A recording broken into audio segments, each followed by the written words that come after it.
Welcome back, everyone. This is Digital World Tech Academy, and we are continuing on our classes on statistical function, where we have considered a whole lot of them currently. We've done count ifs, sum ifs, average if, and average ifs.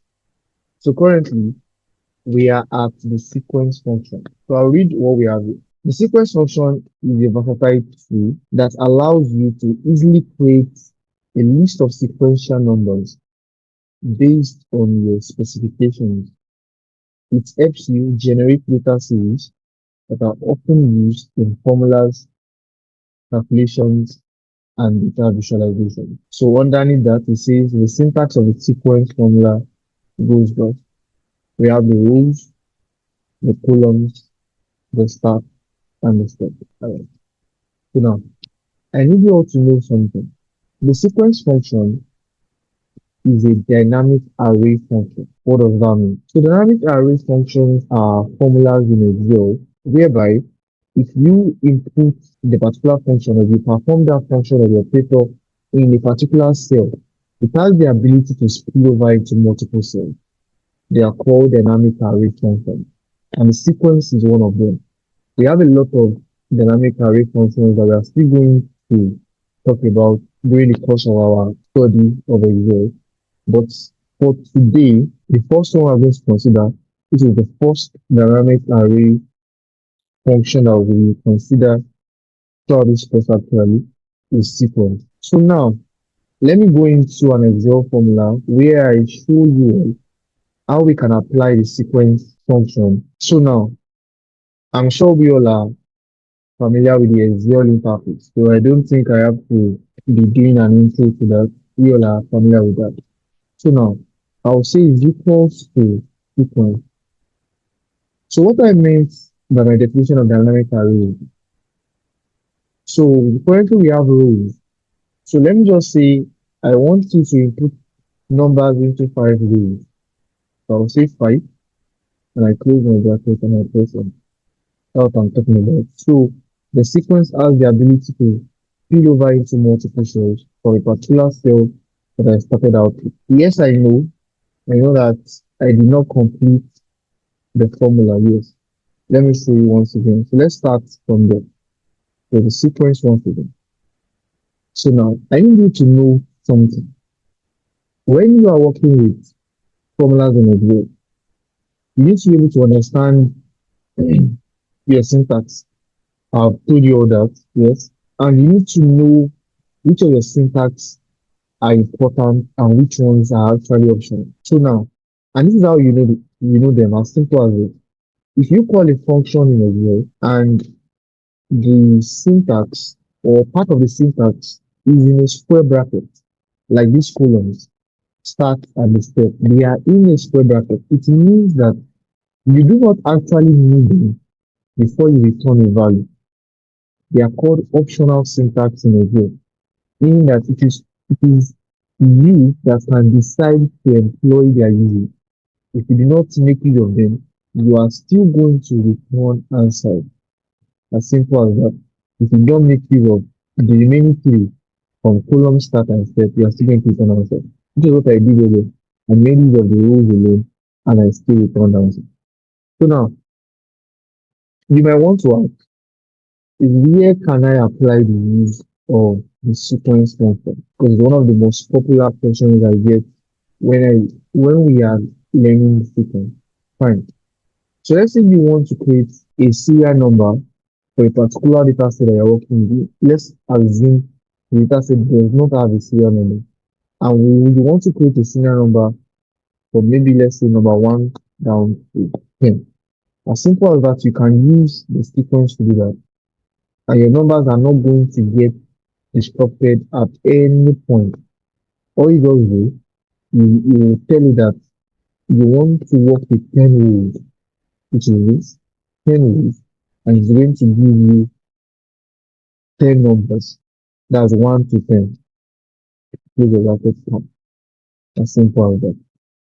So that's 1, 2, 3, 4, 5 down to 10. So you know where you can put them if you are working with a serial number. Let's say you want to put them on column E now, right? So what you just do just is equals to sequence over here,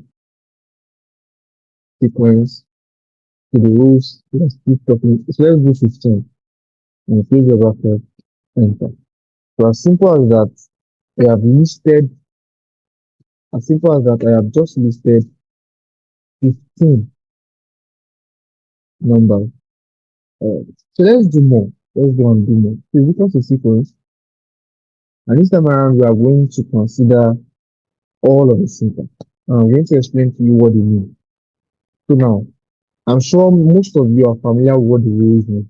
It means that it's going to list values into the rows for you. So as you can see, because I said 15 rows, right? So this is row 1, row 2, row 3, row 4, down to row 15, as simple as that. So let's now say you want to work with just 5 rows, meaning that whatever value I'm going to do, I'm not going to exceed number 5, so comma, columns.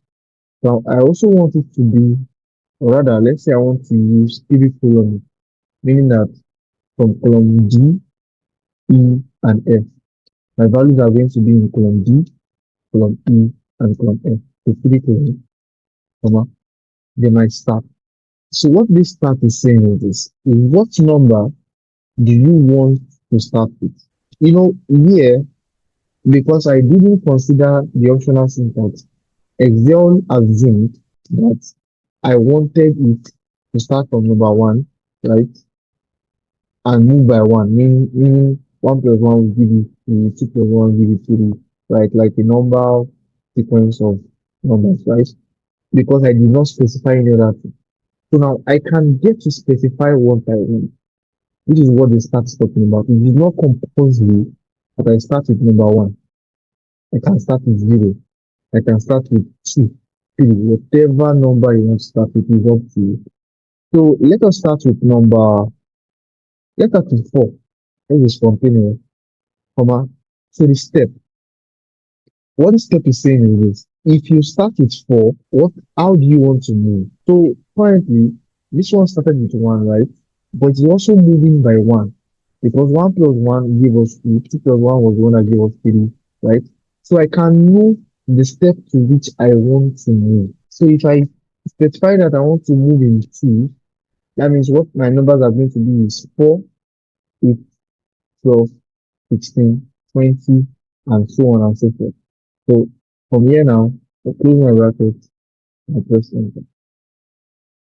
Sorry, in twos, not four. So 4 sits here, 8, 10, 20, 12, 14, 16, 18. As you can see, because I said I want to move in two, which is this. So 4 plus 2, 6, 6 plus 2. So as simple as that.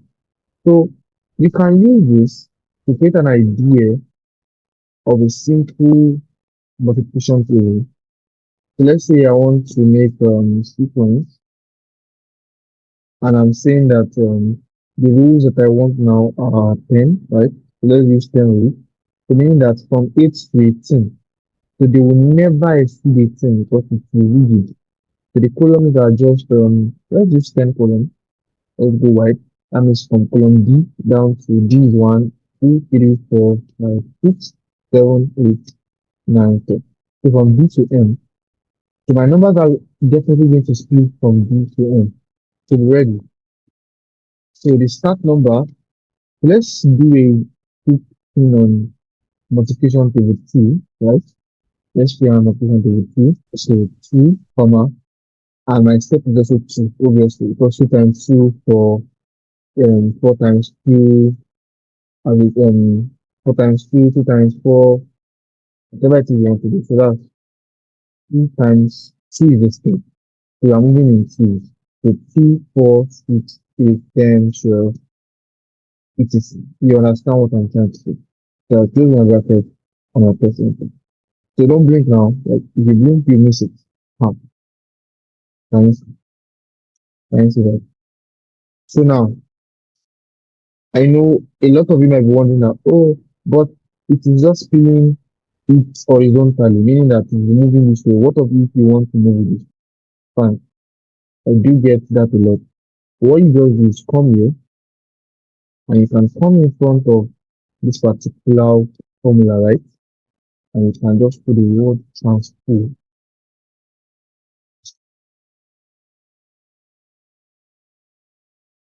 So you put a transpose in front of you put a transpose in front of sequence and you press enter. Can you see that? It has tilted your table for you. Let me do it again because I know some of you need to learn that again.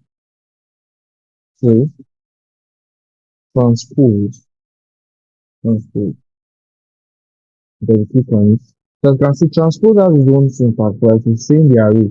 But because I am already making use of the sequence is what I'm working with. So I want you to choose the sequence, everything I've done under the sequence of the array. So I'm not making use of a new array.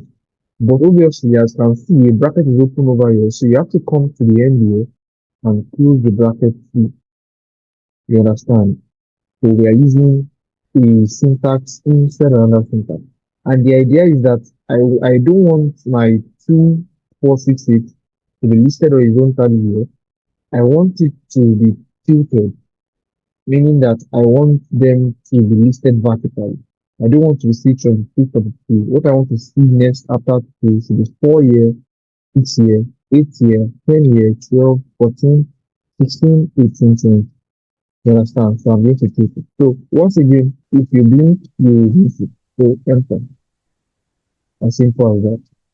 So that's just the idea behind speaking. So you can play around it, understand it.